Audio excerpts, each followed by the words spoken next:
Au vu de la culture de Grenoble INP, il nous a paru pertinent d'ouvrir cette cérémonie avec le point de vue d'un industriel. L'objectif de cette présentation est de montrer un peu les évolutions vers les réseaux du futur. Il y a un certain nombre de changements dans l'écosystème des télécommunications, qu'ils soient au niveau business ou au niveau des technologies, et ça remet en cause un certain nombre de modèles qui ont été utilisés dans les réseaux télécoms. Le réseau, c'est une infrastructure partagée. Donc le problème d'une infrastructure partagée, c'est comme tous les réseaux de ressources, il y a des clients et il faut qu'ils se partagent un peu comme un gâteau. Quand il y a trop de clients, à un moment donné, ça coince. Voilà. Et que tout notre travail revient à essayer de faire en sorte que ça ne coince pas. Et quand ça coince, eh bien, on fait un gâteau un peu plus gros. Mais seulement quand on doit. Voilà. Nous sommes réunis aujourd'hui pour remettre le titre et les insignes de docteur honoris causa, le plus haut grade universitaire, à 4 éminentes personnalités. Je tiens à leur exprimer tout le plaisir qu'ils nous procurent et l'honneur qu'ils nous font en étant avec nous aujourd'hui. Leur signifier également qu'à travers notre établissement, c'est tout Grenoble qui les honore. Le Grenoble académique, bien sûr, des universités, des organismes de recherche, mais également le Grenoble des pôles de compétitivité et le Grenoble de l'innovation. Je vous remercie.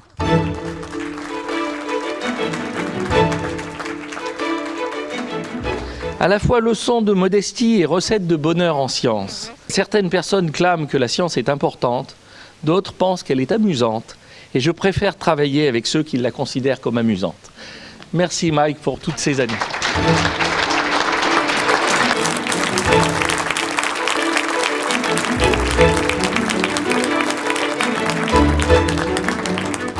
I'm familiar with the materials activities here at Grenoble, led by Professor Brechet, and I've been very impressed with the way that he and his colleagues have encouraged students here to first acquire a deep understanding of the fundamentals of their subject and then apply it to real open-ended problems of engineering design.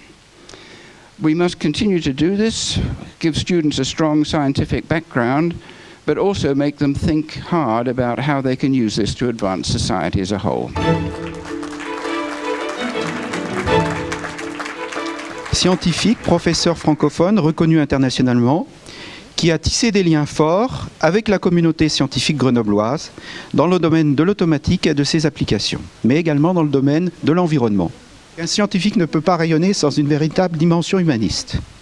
Or, cette dimension est indéniablement présente chez toi.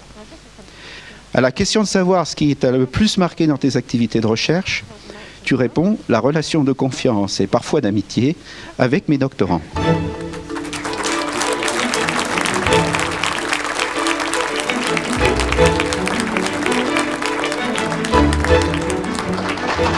L'automatique, c'est une discipline scientifique qui se situe au carrefour des mathématiques appliquées, de l'informatique et de l'électronique. C'est une science qui a conduit à de nombreux développements technologiques dont on peut dire, je crois, qu'ils sont souvent remarquables, mais c'est aussi une discipline qui a conduit à des avancées majeures en mathématiques.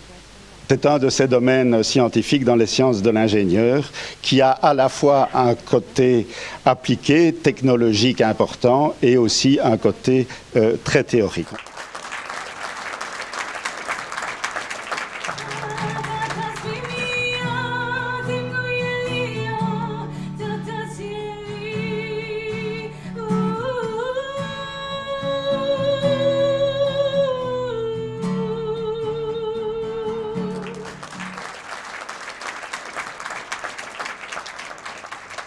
Au-delà de cette carrière scientifique exceptionnelle, Patrick fait preuve également d'un humanisme et d'une culture tout à fait remarquable.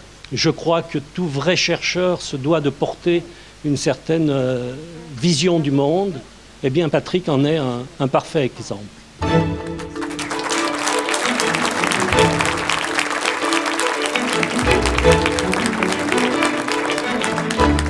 I take a great deal of effort to make sure that the research that we do is non-partisan. The research is interesting and it needs to be done. Someone has to do it. So I think the ability to engage in mathematical modeling as my favorite background and to apply it to materials is something that I value very much.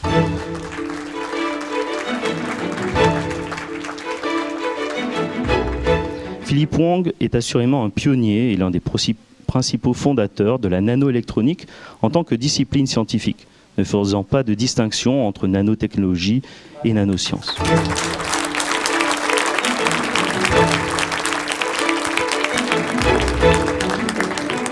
In the past few years, I've been blessed with an opportunity to collaborate with many of the researchers in Grenoble. I have learned many things from these collaborations, and not only I myself have benefited from this collaboration, but also many of my students and postdoctoral researchers have also benefited from this collaboration. I'm really deeply appreciative of all the education you provided to this person, which has enabled many of my research.